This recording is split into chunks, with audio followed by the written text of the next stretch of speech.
नमस्कार, मेरा नाम उल्का कालेकर है। मैं तृतीय वर्ष कला शाखा के अस्मितामूलक विमर्श के स्त्री विमर्श के प्रमुख रचनाकार कृष्णा सोबती और प्रभा खेतान के संदर्भ में आपसे चर्चा करने वाली हूँ। कृष्णा सप्ती का जीवन परिचय। कृष्णा सप्ती का जन्म 18 फरवरी 1925 में हुआ था। गुजरात जो अभी संबंध भाग जो अभी पाकिस्तान में है, वहाँ पर उनका जन्म हुआ था। उनकी मृत्यु जो है वो 25 जनवरी 2019 को हुई थी। उनकी प्रकाशित मुख्य कृतियां हैं डार से बिछड़ी, मित्रों मरजानी, यारों के यार, तीन पहाड़, सूरजमुखी अंधेरे के, जिंदगी नामा, ए लड़की, दिलो दानिश, समय सरगम, बादलों के घेरे। कृष्णा सोबती का विचार संवाद और संस्मरण है। हम अशमत तीन भागों में, सोबती एक सोबत, शब्दों के आलोक में, सोबती वैद्य संवाद, मुक्तिबोध एक व्यक्तित्व सही की तलाश में, लेखक का जनतंत्र, मार्फत दिल्ली। उनका यात्रा आख्यान है बुद्ध का कमंडल लद्दाख। उन्हें प्राप्त सम्मान एवं पुरस्कार हैं साहित्य शिरोमणि पुरस्कार, साहित्य अकादमी पुरस्कार, हिंदी अकादमी अवार्ड, साहित्य अकादमी फेलोशिप, कच्छा चूड़ामणि पुरस्कार, शलाका पुरस्कार जो उन्होंने अस्वीकार किया था किन्हीं कारणों की वजह से, व्यास सम्मान और ज्ञानपीठ पुरस्कार। कृष्णा सोबती के साहित्य में हमें स्त्री विमर्श के लगभग हर पहलू, हर पक्ष दिखाई देते हैं। उनके साहित्य की अगर चर्चा की जाए तो स्त्री विमर्श के संदर्भ में या उनकी अलग अलग भूमिकाएं जो है हमें दिखाई देती हैं, जहाँ पर स्त्री को लेकर जो स्त्री की मानसिकता है, स्त्री के मानसिक द्वंद्व है, उनको उभारने का प्रयास जो है कृष्णा सोबती के साहित्य में हुआ है।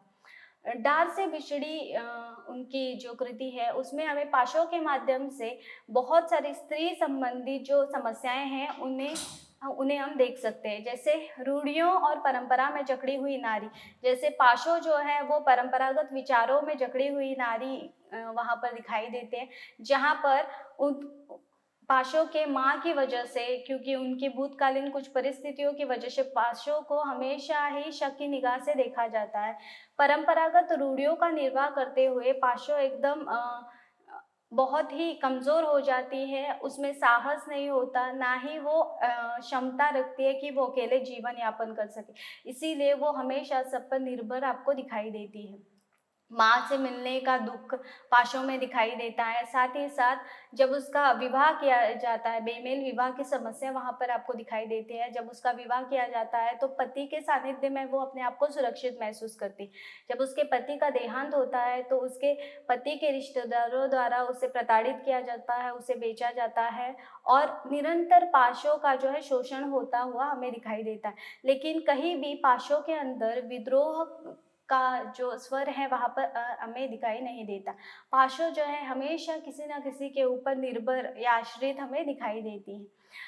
तीसरी इसमें समस्या है विधवा जीवन का संघर्ष। विधवाओं के साथ जो भी जिस प्रकार का बर्ताव किया जाता था, जिस तरह से विधवाओं का शोषण किया जाता, इन सभी को अच्छी तरह से जो है कृष्णा सोबती ने इस उपन्यास में चित्रित किया है।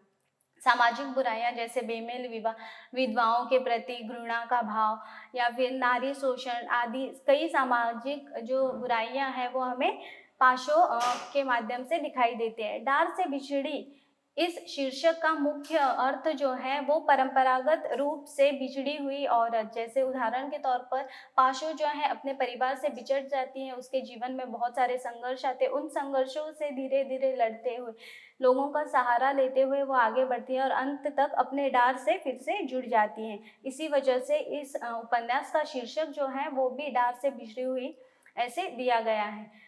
पुरुष प्रधान समाज में नारी की दयनीय स्थिति का एक उत्कृष्ट उदाहरण इस उपन्यास को माना जा सकता है कि किस तरह से पुरुष प्रधान समाज जो है, पुरुष वर्ग जो है वो नारियों को केवल वस्तु के भांति या भोग विलास के लिए उनका इस्तेमाल करते हैं। किस तरह से जो है नारी जो है शोषित होती रहती है। उनके साहित्य में हमें परंपरागत सामाजिक मूल्यों का प्रतिरोध भी दिखाई देता है, जहाँ पर स्त्री जो है वो परंपरागत रूप से चले आ रहे रीति रिवाजों या फिर विचारों को मानने से इनकार करती हैं। ऐसी स्त्री हमें उनके उपन्यास मित्रों मर्जानी में दिखाई देते हैं। मित्रों के माध्यम से हम देख सकते हैं कि किस तरह से स्त्री जो है नैतिकता को चुनौती देती है, किस तरह से वो अपनी शारीरिक ज़रूरतों को खुलकर उनका शारीरिक ज़रूरतों के बारे में खुलकर बातचीत करती हैं, किस तरह से वो अपने विचार जो है लोगों के सामने प्रस्तुत करते हैं, किस तरह से वो अपनी मनस्थिति या जो आंतरिक विचार है उसके उसे स्पष्ट रूप से कहने से नहीं हिचकिचाती। जहाँ पर पाशों के माध्यम से हमें दिखाई देता है कि स्त्री जो है हमेशा किसी न किसी पर निर्भर रहती है, वहीं पर मित्रों जो है वो परंपरागत सामाजिक मूल्यों को तोड़ती हुई और नैतिकता को चुनौती देती हुई हमें नजर आती है। वहीं उनका उपन्यास यारों के यार में मिस तमाशा, तमन्ना आदि स्त्रियां इस प्रकार की दिखाई देते हैं जो अपनी पदोन्नति के लिए कुछ किसी भी हद तक जा सकती है, कुछ भी कर सकती है। वहीं पर नौकरशाही जो मानसिकता है वो आपको इस उपन्यास में दिखाई देती है, जहाँ पर नौकरी के लिए जो है नौकरी को ज़्यादा महत्व दिया जाता है और इसी तरह से धीरे धीरे परिवार से हम अलग होते रहते हैं। तीन पहाड़ उपन्यास में मानसिक जो द्वंद्व है औरत के मन में वो हमें दिखाई देता है जया के माध्यम से, जहाँ पर जया श्री से प्रेम करती है लेकिन वो तपन के साथ है। श्री जो है वो एडना से शादी कर लेता है। अंत तक जया ये तय नहीं कर पाती कि उसे तपन के साथ रहना है, ना ही वो श्री को बुला पाती है। इसी मानसिक द्वंद्व में अपनी जीवन जो है वो अंत में खत्म कर देती है। सूरजमुखी अंधेरे के में रति या रतिका के माध्यम से हमें स्त्री की मानसिकता दिखाई देते हैं, जहाँ पर अगर उसके साथ भूतकालीन परिवेश में कुछ बुरा घटित होता है तो वो किस तरह से वर्तमान स्थिति और उसके भविष्य को प्रभावित करता है। लेकिन दिवाकर के माध्यम से वो धीरे धीरे आगे बढ़ती है, धीरे धीरे अपने जीवन को जीने की शुरुआत करती है, अपना नया जीवन जो है वो जीने लगती है। इस उपन्यास को 3 खंड में बांटा गया है, पुल, सुरंग, आकाश। जहाँ पर पुल जो है वो रतिका का भूतकालीन परिवेश है, सुरंग जो है वो एक रास्ता है जो उसे आगे बढ़ने के लिए मदद करता है, और आकाश जो है वो उसका खुला आकाश है, उसकी नई जिंदगी है। ए लड़की में अम्मू और चित्रा के माध्यम से माँ और बेटी का संवाद जो है उन्होंने प्रस्तुत किया है, जहाँ पर माँ जो है परंपरागत रूढ़ियों को लेकर चलती हुई दिखाई देती है, वहीं पर बेटी जो है वो आधुनिक विचारों को लेकर चलती हुई हमें दिखाई देते हैं। माँ जो है वो परंपरावादी दृष्टिकोण को प्रतिस्थापित करते हुए हमें नजर आती है, जहाँ पर नारी की हर भूमिका को वो स्वीकार करती है। वही बेटी जो है वो शादी नहीं करना चाहती और अपने आधुनिक विचारों में अपना जीवन यापन करना चाहती है।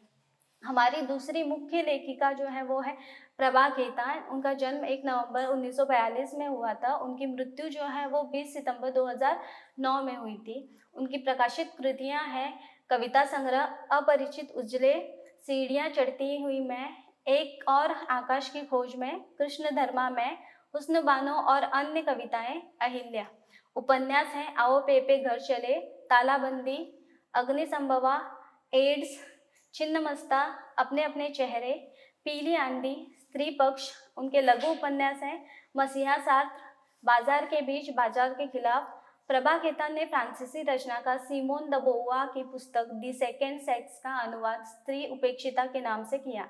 उनकी आत्मकथा है अन्या से अनन्या। उन्हें प्राप्त पुरस्कार और सम्मान है India international society for unity द्वारा रत्न शिरोमणि पुरस्कार, इंडियन सॉलिडेरिटी काउंसिल द्वारा Indira Gandhi solidarity award, top personality award उद्योग के लिए लायंस क्लब द्वारा, भारत निर्माण संस्था द्वारा प्रतिभाशाली महिला पुरस्कार, केंद्रीय हिंदी संस्थान द्वारा महापंडित राहुल सांकृत्यायन पुरस्कार, भारतीय भाषा परिषद व डॉक्टर प्रतिभा अग्रवाल नाट्य शोध संस्थान द्वारा सम्मान। प्रभा खेतान के साहित्य में मुख्य रूप से स्त्री में पारिवारिक संबंधों में घिरी हुई नारी हमें दिखाई देते हैं, जहाँ पर वो अपने अनुभव भी साहित्य के माध्यम से प्रस्तुत करते हैं कि किस तरह से बचपन से लेकर अंत तक वो अपने पारिवारिक संबंधों से घिरी हुई थी। पारिवारिक जो मानसिकताएं हैं उन्होंने उन्हें कैसे प्रभावित किया, उनके इसी अनुभव को लेकर उन्होंने अपना साहित्य जो है वो लिखा है। एड्स, छिन्नमस्ता आदि उपन्यासों में या आदि उनकी रचनाओं में आप इस तरह की नारी देख सकते हैं जो परंपरागत रूढ़ियों से, परंपरागत विचारों से ग्रस्त है। नारी शोषण की समस्याएं जो है उन्होंने प्रखर रूप में उभारी है अपने साहित्य के माध्यम से। जहाँ पर दहेज प्रथा, बलात्कार की समस्या, विवाहेतर संबंध की समस्या आदि हमें दिखाई देती है। छिन्नमस्ता में आपको बलात्कार की समस्या, विवाहेतर संबंध जो है आप उनके आत्मकथा में भी उन्होंने कहा है, वो हम देख सकते हैं। आत्मविश्वास से भरी नारी का चित्रण भी उनके साहित्य में हुआ है, जहाँ पर नारी केवल कमजोर ही नहीं, नारी का केवल कमजोर पक्ष ही नहीं उभारा गया, बल्कि नारी को सक्षम और सबल भी दिखाया गया है।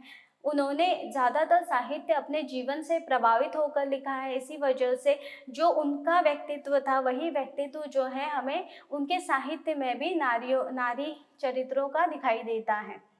अकेलेपन से घिरी नारी जो है, नारी का चित्रण हुआ है उनके रचनाओं में। उदाहरण के लिए मिसेस गुप्ता अकेली है कविता में हम देख सकते हैं, जहाँ पर अकेलेपन से ग्रस्त नारी की स्थिति किस तरह से हो जाती है ये दिखाया है।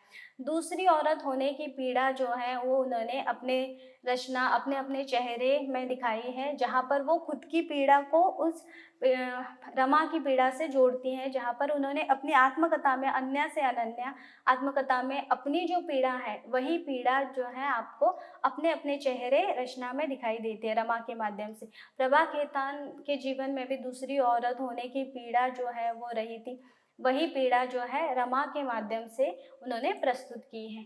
पीढ़ियों का संघर्ष, मारवाड़ी परिवार की दबी कुचली स्त्री का वर्णन, संपन्न मारवाड़ी उद्योगपतियों के आंतरिक जीवन का यथार्थ जो है उन्होंने अपने साहित्य के माध्यम से प्रस्तुत किया है, जिसे आप पीली आंधी या छिन्नमस्ता में देख सकते हैं, जहाँ पर व्यवहारिक धरातल पर लोगों के जो विचार हैं, मारवाड़ी परिवार में जो रीतियां हैं, जो रूढ़िगत परंपराएं और विचार हैं, वो आपको इन कृतियों में दिखाई देते हैं। अनुभवों की अभिव्यक्ति, जहाँ पर प्रभा खेतान ने अपने जो स्वयं अनुभव हैं उन्होंने जो किए थे, उन अनुभवों के माध्यम से उन्होंने साहित्य जो है प्रस्तुत किया है। जैसे उदाहरण के तौर पर हम रमा या मिसेस गोइंका के प्रति जो व्यवहार है, मिसेस गोइंका को देख सकते हैं, रमा को देख सकते हैं। प्रिया का जीवन संघर्ष जो है वो लेखिका के स्वयं खुद का जीवन संघर्ष है। उन्होंने जो जीवन में संघर्ष किया, वो संघर्ष आपको प्रिया के माध्यम से दिखाई देता है छिन्नमस्ता उपन्यास में। इसके अलावा स्त्री मुक्ति की कामना, उदाहरण स्त्री पक्ष सिमोन द बोवार की द सेकेंड सेक्स का अनुवाद जिसमें हुआ है, उसमें स्त्री मुक्ति की कामना की गई है। अन्य से अनन्य आत्मकथा में भी वो अपने धरातल पर स्त्री मुक्ति की कामना करती है। वहीं उनके साहित्य में विद्रोही स्वर जो है वो हमें दिखाई देता है, जहाँ पर नारी ना केवल कमजोर रहना चाहती है बल्कि सक्षम बनकर समाज के परंपरागत रूढ़ियों का विद्रोह करती है और अपना एक अलग अस्तित्व जो है स्थापित करती हुई दिखाई देती। हम अंत में कह सकते हैं कि कृष्णा सोबती और प्रभा खेतान के नारी का चित्रण जो साहित्य में हुआ है उनके, उसके आधार पर उन्होंने नारी के दोनों पक्षों को उभारा है। एक तो नारी जो आश्रित रहती है, जो परंपरागत दृष्टिकोणों से बनती है, साथ ही साथ एक ऐसी नारी भी उनके साहित्य में दिखाई देती है जो आगे बढ़ रही है, जो निरंतर प्रयास कर रही है अपना एक अलग अस्तित्व बनाने का। धन्यवाद।